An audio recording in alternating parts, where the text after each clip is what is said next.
नमस्कार, माझे नाव अंशिका छोटू वाळदे आहे। मी 6व्या अ वर्गात शिकत आहे। माझ्या शाळेचे नाव जिल्हा परिषद उच्च प्राथमिक शाळा पाथरी। मी आज आपणासमोर एक कथा सादर करणार आहे। माझ्या कथेचे नाव आहे सत्याची ताकद। एक राजा होता, तो अत्यंत कणवाळू स्वभावाचा आणि प्रजाहित दक्ष होता।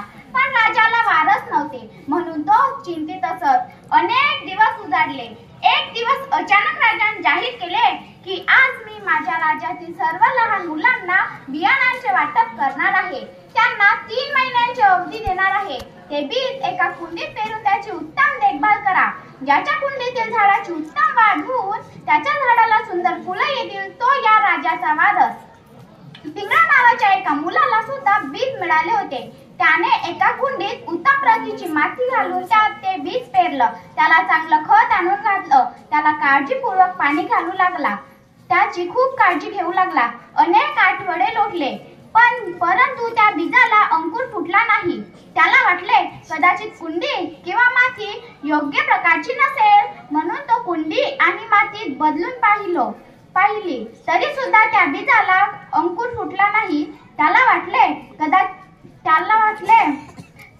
अखेर निर्णयाचा दिवस उजाडला। सर्व मुले राजवाड्यात एकत्र जमली, पण पिंगळा मात्र दुःखी होता, कारण त्याची कुंडी रिकामी होती। त्याला दुःखी पाहून त्याचे वडील सुद्धा दुःखी झाले।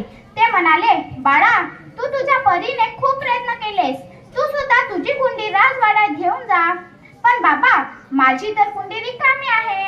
असू दे बाळा, तू तुझ्या प्रयत्नांमध्ये कुठेही कसूर केली नाही। तू राजाची आज्ञा तंतोतंत पाळली आहेस। तुझ्या बियाने अंकुर फुटला नाही, यात तुझा काय दोष? तू पूर्ण प्रयत्न केलेस, हीच महत्वाची गोष्ट आहे। त्याला काय फळ मिळालं हे महत्वाचं नाही। त्याला ते पटलं। तो आपली कुंडी घेऊन राजवाड्यात गेला। सर्व मुले त्याची रिकामी कुंडी पाहून त्याला हसू लागले।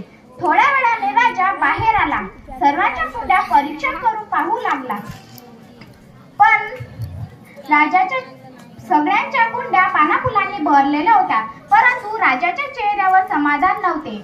राजा पुढे पुढे जात होता। अखेर रांगेतील शेवटच्या मुलाजवळ जाऊन थांबला। तो मुलगा म्हणजेच पिंगळ्या, महाराज, मला क्षमा करा, मला यश आलं नाही, असे म्हणून तो रडू लागला। राजा म्हणाला, बाळा, माझ्या आणि या माझ्या गादीचा वारसदार तूच आहेस। मी ज्या बिया वाटप केल्या होत्या त्या बिया आधीच उकडलेल्या आणि भाजलेल्या होत्या। त्या बियाणांचे कधीच अंकुर फुटू शकत नव्हते।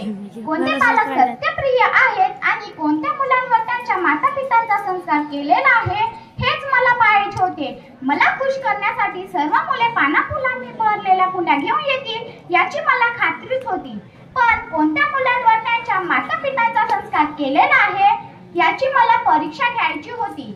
असा सुसंस्कारी मुलगाच माझ्या गादीचा वारसदार होऊ शकतो। तात्पर्य: पिंगळाला त्याच्या वडिलांनी केलेला संस्कार आणि त्याच्या प्रामाणिकपणाचा फार मोठा बक्षीस अर्थात फळांची अपेक्षा न करता प्रयत्न केले तर यश नक्कीच मिळते। धन्यवाद।